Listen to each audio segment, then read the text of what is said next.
How long did it take you to learn the Happy Birthday song? And how long would it take you to learn to sing a pitch-perfect, note-for-note Broadway power ballad? Years, right? Because style takes time. And how many wrong notes would you produce in private before you gained the confidence to perform live? Millions. Process and performance are different things. Let's pretend you have some real potential.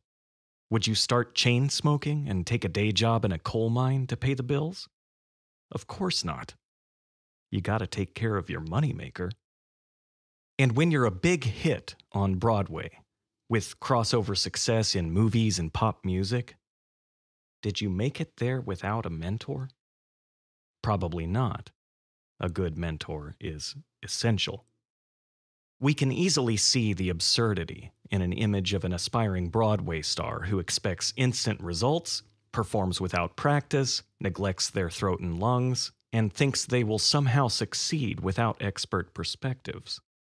But it's a lot harder to see in ourselves the illustrator who expects instant results, publishes without practice, neglects their body and brain, and thinks they'll somehow succeed without expert perspectives. Today, Lauren Panepinto, creative director for the sci-fi fantasy publisher Orbit Books, and Marc Scheff, Games-Illustrator-turned-Fine-Artist, join me to share 4 keys to a long and healthy illustration career.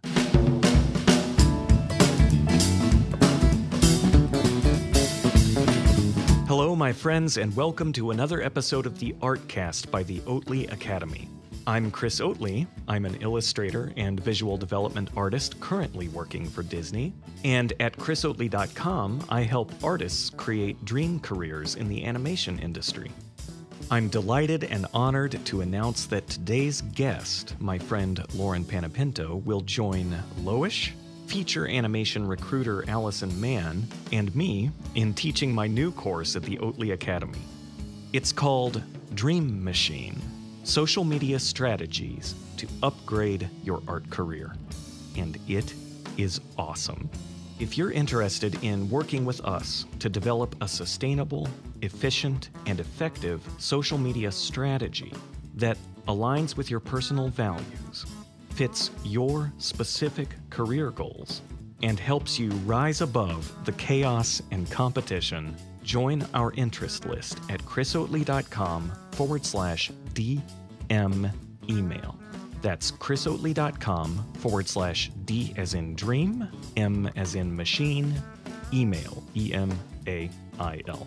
I'll follow up via email in a few weeks with more information about the course, the curriculum, schedule, payment plans, etc., and I'll share all the details about how to join.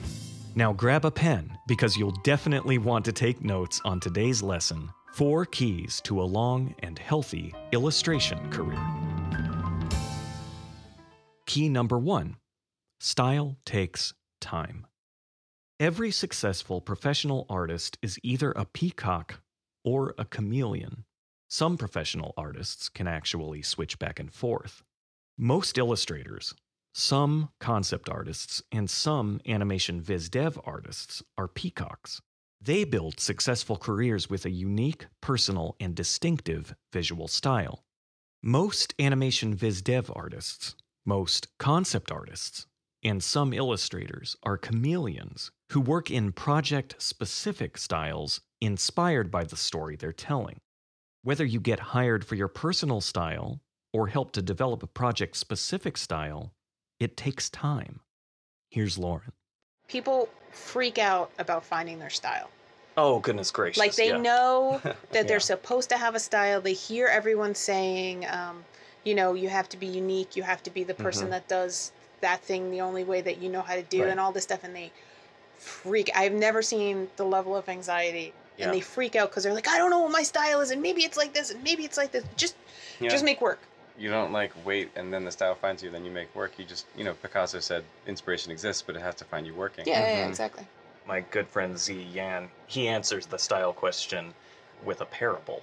Z says a student comes to a mentor. the student says, "Mentor, can you please help me find my voice?" The mentor says, "You're speaking, aren't you?" Student says, "Yes." Mentor says, "Now go find something to say." Yeah, exactly. And I'll add to this a story about a friend of mine who had a child, a toddler, and we went to dinner, and there was a little play area for the kids to go play. All of a sudden, we hear their child screaming. The most shrill, intense scream, and it does not stop. It just keeps going and going and going. That's alarming. Yeah. Yeah! Like this just over and over. And we all look up, Yeah. and see the child is just standing. Nothing wrong, no altercation, nothing. The child's just kind of by themselves, a little bit but still in the play area, nothing wrong.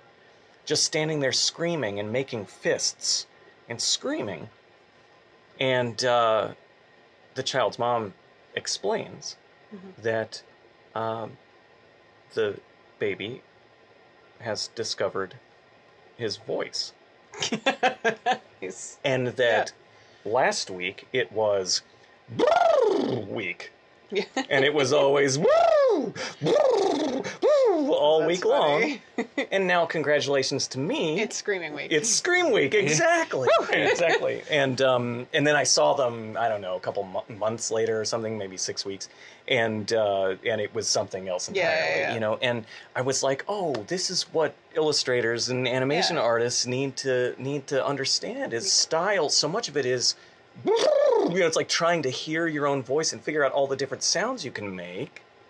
If you take time to really listen to yourself and listen to your own voice, and now the metaphor gets a little weird because we're talking about visual art, but we're an audible voice, but it's the same idea. Same thing. What, your arm proportions are a particular specific proportion, and, your spine is built a particular way, and that's going to affect the way you approach the drawing desk and all this kind of, you can find it by trying, and you discover it by doing, and move forward, and it will begin to reveal itself. But people don't let themselves play. Right, and they don't listen. They're so determined that every piece they start is going to be a portfolio Exactly. piece. Yeah, that's They don't just play. bonkers. So many times we've looked at people's portfolios and we've been like, I see you trying to do all this other stuff, but this thing is really cool. Have you ever tried just doing that thing? That's awesome. Yeah. Like Tawny Fritz was talking about being at IMC, and which is like a hotbed of people picking out like what you should be doing, which is why people go. But she was trying so hard to be like a full painter, oil painter, whatever, and she was doing these black and white pen and ink illustrations just in between for fun. painting sessions. Just to like decompress, and everyone who came around was like,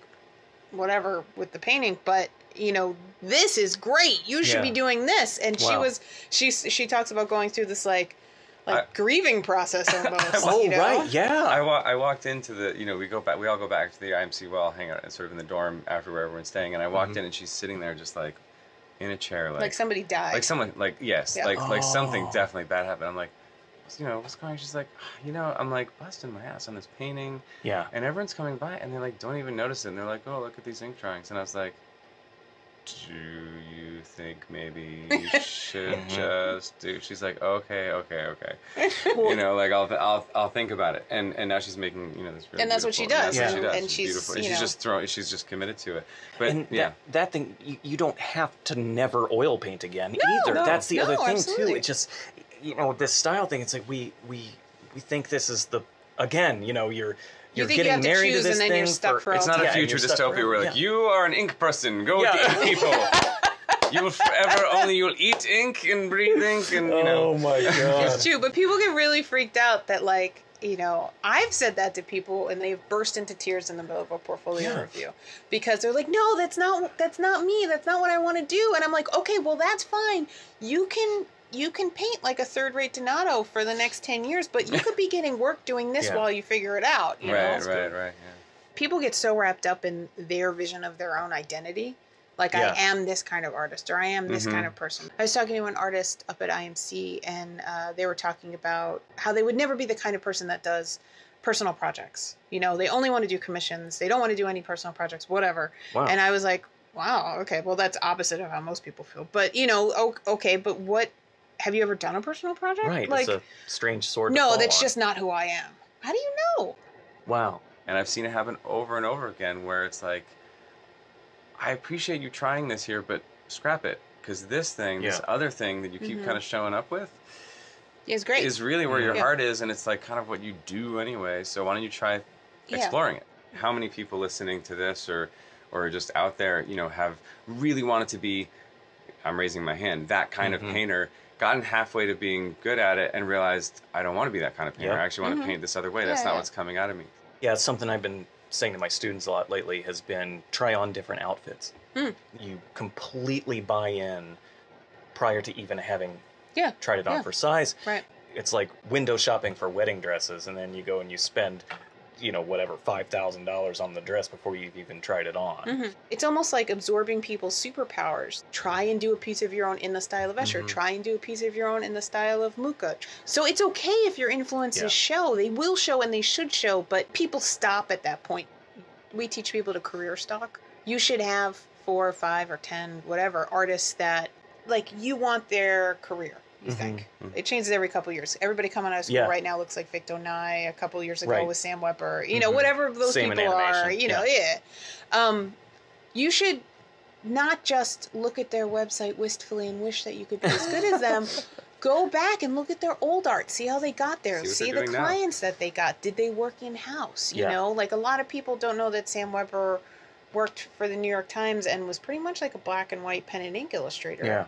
Knowing that is critical to bridging that gap between where you are and where you want to be. That's awesome. You know, so we teach people to politely career stalk people. Like, don't actually stalk them, but like do your research. You know, pretend that these are your mentors, even if they don't know, because they are. You know, and figure out how they got. You know, don't just look at the finished product. Figure out how they got there. I mean, the internet is an amazing place for that. Yeah, go back far enough in people's Facebook timelines now, you can see a whole career.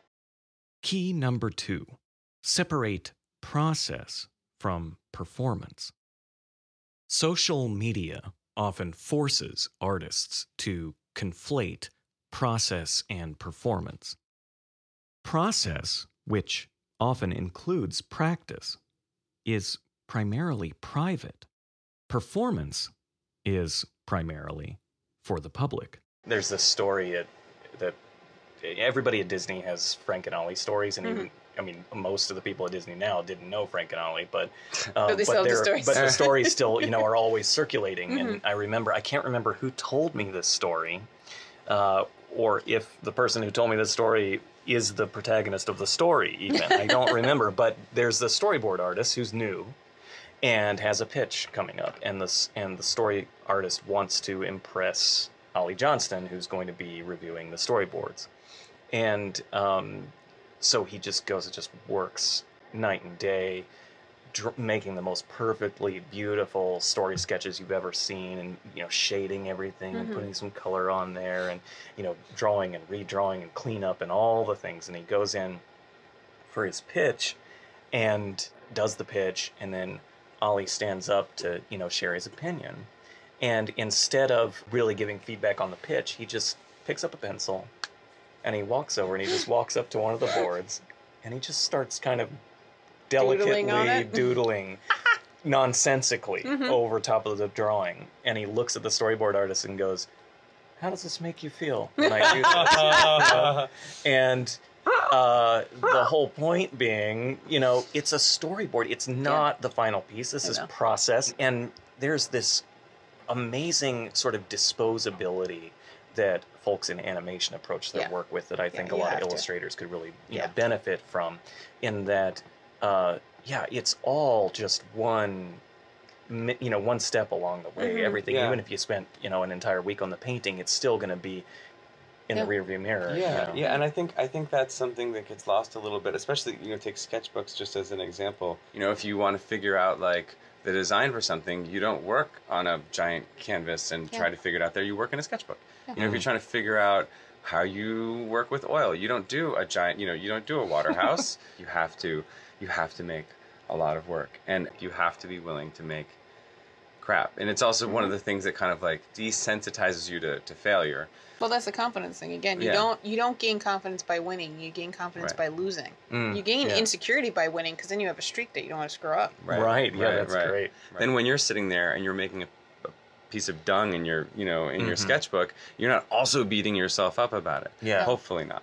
People post their sketches online. They're not posting the 50 pages of bad crap sketches. of stuff that just looks totally like nothing and is not good, and the light on the face is terrible and all that other stuff. Well, it's social media in general. You only see like 10%. Right. Yeah. But that's part of the we can go down that road.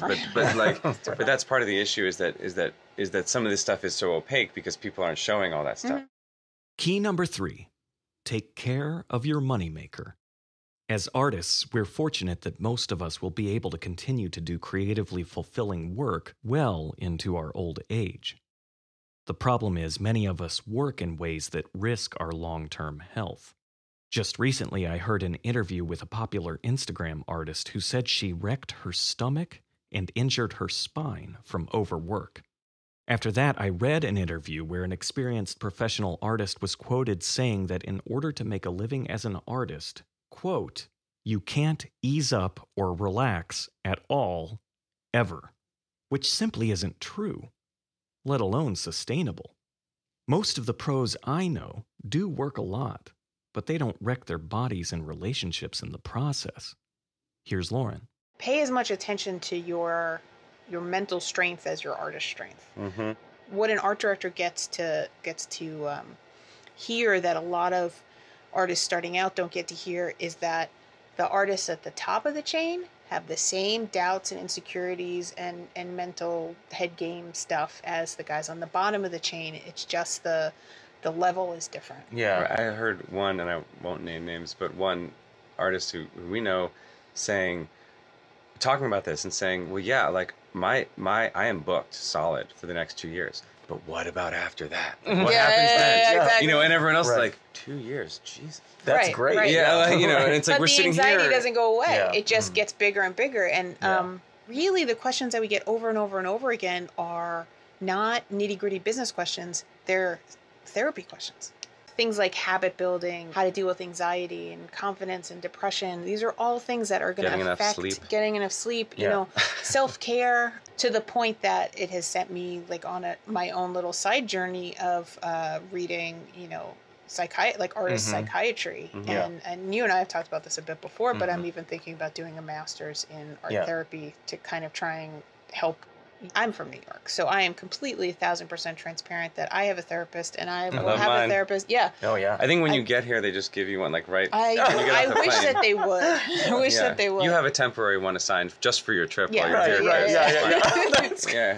But there is, and bringing down mental health stigma. Bringing down mental health stigma is a big thing right now, especially like on social media and things like that. And it's so important because we all like to pretend that everything is fine. And one of the dangers of social media is that we only see when it's fine. There's a version of this that's taped now, I think, from the Society of Illustrators, but Mike Mignola gives this talk at IMC whenever he's there about his career. And there's a chunk in it about how the years that he was just writing Hellboy and he wasn't drawing Hellboy wasn't because he was too busy, which is what everybody assumed, or that he's working on other stuff. Is because he'd had like pretty much a nervous breakdown and he couldn't bring himself to draw. And all he could do was write the stories, and it was a fight with himself even to get a cover drawing out. And that's so important for people to hear, so that they're not blindsided by things that come up and the shame of it, like, oh, I should be better than this. I shouldn't have done, I shouldn't let this sideline me, or I shouldn't feel this way. I mean, if Mike Mignola can't draw Hellboy, like, you're not alone, So I think like those issues are really, really, really important. I see it all the time on Facebook. I see artists that have the work down and have the contacts down, and they just can't get their head game together. And I want to like reach the internet and be like, I'm not a therapist. Can you please find one?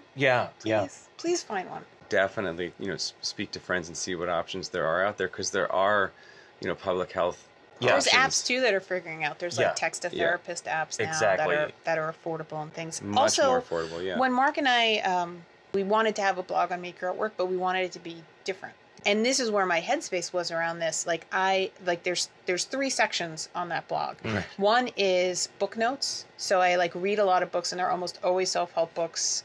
The ones that I make notes of, and they're like artist self-help and things that like habit building and confidence, and like the confidence code. Yeah. And I put like a little review, but like the summary I write in my sketchbook, and That's I scan awesome. the pages and stuff so that people know what I'm reading and where I'm getting this information from that I think is really valuable for artists to read. The second thing is SOS, which is, I don't know what to charge, and then we'll give you bullet points, or The art I director's can't find standing my across style. the room. What do I do? What do I say? Right. Yeah, those things. But the third one is artist therapy, and it's just whatever I've learned from all of the books and all of the therapy, I try and distill into those posts, and it's not tailored to individual people. Sure, yeah. But I try to make it as general as possible, just like, There and are it's a lot of the same questions that come up that require that kind of conversation. Yeah. And we're hearing questions all the time. And again, I'm hearing these questions from people who are struggling with this stuff at the Ian McCaig level and Mike Mignola level and like that level, and people are struggling with it as entry level. And it doesn't magically go away the more successful When you does are. the pain stop? It doesn't. Key number 4. A good mentor is essential. Lots of artists are introverted. Most of us, I'd guess. And introversion can be a beautiful thing. But even introverted artists can't succeed, at least not in a significant and lasting way, entirely on their own. Here's Marc. Make sure that you have one really good friend. Don't go it alone. A lot of us are introverts or shy or some combination of both. And it's not always easy to like go have a crowd of people that you hang out with, and maybe you don't like to hang out with people. Maybe that's just not your thing. Maybe you actually prefer to be by yourself, and that's what you get. But it's very important to have that one person that you can share all the things with. And it's not just valuable for mental health. Take Rebecca as my example. I don't see Rebecca all the time. I mean, we talk occasionally. Rebecca Gay. More these days, honestly. I can anytime send her something and say, like, I'm a little bit kind of stuck. She calls it, rats in your head. Like, I've got these rats running around my head. I'm feeling insecure. I don't know what I'm doing with this piece. Should I apply to this thing? Which pieces should I send to this thing? All that sort of career stuff that I just want someone else's perspective whose opinion I respect, but who will also give it to me in the completely realist way back, and a way that I can also hear. Like, having that friend that person that you trust in your life doesn't necessarily have to be someone who's doing the stuff in your world, but someone who just gets it. I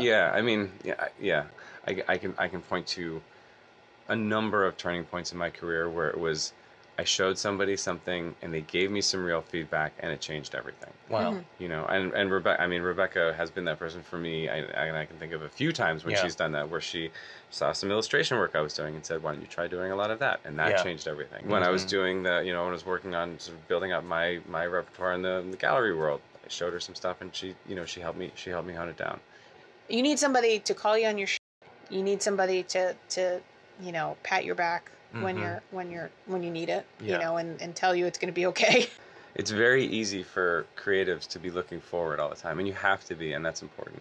Yeah. But if you're not also measuring how far you've come, you completely lose sight of how great you're doing, or how all the awesome stuff. It's hard to tell yourself how good you're doing. You need your friends to be like, my God, okay, this is not going so great, but do you remember when you did that amazing thing? Right. Yeah, that's good. You'll find the fully illustrated video version of this episode, along with a downloadable transcript, plus the links to each artist and resource mentioned in this episode, at chrisoatley.com/healthy illustrator. That's chrisoatley.com/healthy illustrator. Connect with Lauren and Marc at drawnanddrafted.com. The and is spelled out. And join the interest list for Dream Machine, social media strategies to upgrade your art career, at chrisoatley.com/DM email.